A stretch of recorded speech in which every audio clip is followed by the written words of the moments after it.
Even before President Obama today called for a larger conversation about race and law enforcement, we tried to get that discussion going on this broadcast last night. Wow, did we put together an amazing group of people from all sides of this issue. And this is all anybody wanted to talk to me today. Everybody was talking about last night in our program. And the conversation we had not only took up all of last night's show, it continued well after. Here's a little of what you did not see.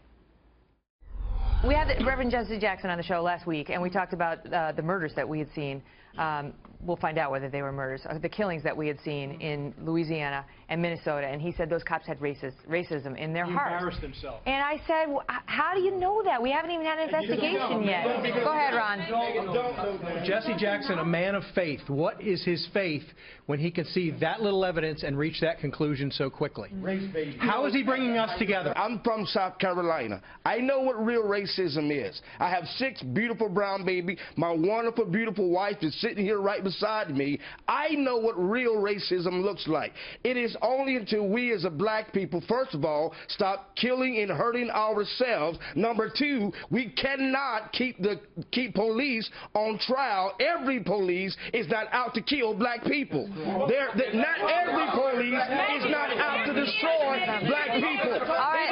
Lisa, hold on. If I call on you, will you stop interrupting everybody else? Go ahead. I have a simple answer. One possible simple solution that a 5-year-old can understand.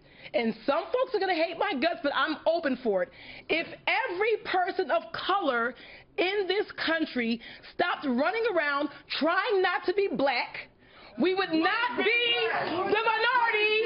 We would not be the minority. We would not be the minority. What do you mean by that?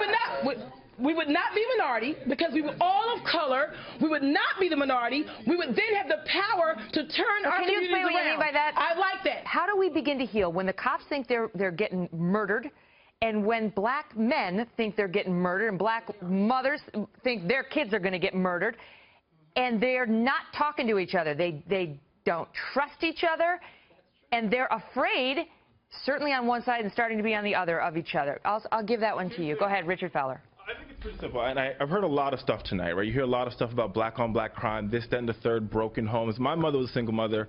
I went to school. I'm sitting on this set. But yet still, as a black man who lives on the border of Virginia, when I drive through Virginia at nighttime and the police pull me over, at first, in the 90s, I was worried about getting arrested. After Rodney King, I was worried about getting beat. Now, I'm worried about being killed. Here's a novel idea. How about we roll back the strict gun control laws in dangerous neighborhoods and allow the citizens to do more of their own self-defense so that they don't have to rely on the police as much?